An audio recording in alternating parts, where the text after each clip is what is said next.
धनंजय मुंडे यांच्या राजीनाम्यावरून विधानसभेत गदारोळ झालाय। धनंजय मुंडे यांच्या राजीनाम्याची घोषणा झाली, मात्र सभागृहाला माहिती न दिल्याचा आरोप विरोधकांनी केलाय।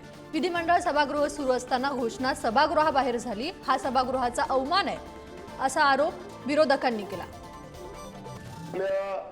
राज्याच्या एका मंत्री मोद्यांचा राजीनामा झालेला आहे असं आम्ही ऐकतोय अध्यक्ष महाराज, पण अजूनपर्यंत सभागृहामध्ये आम्हाला सरकारच्या वतीनं या पद्धतीचं कुठलंही अवगत केलं गेलेलं नाही।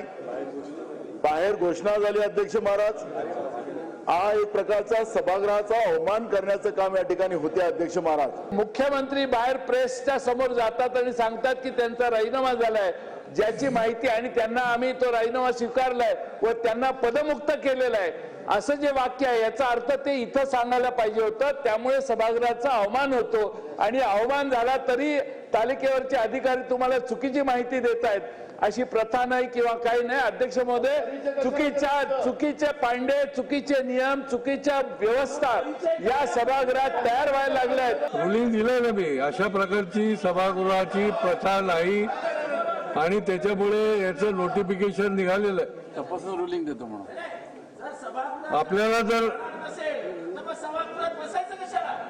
सभागृहाची प्रथा नाहीये तरी देखील तपासून आम्ही रुलिंग देतो।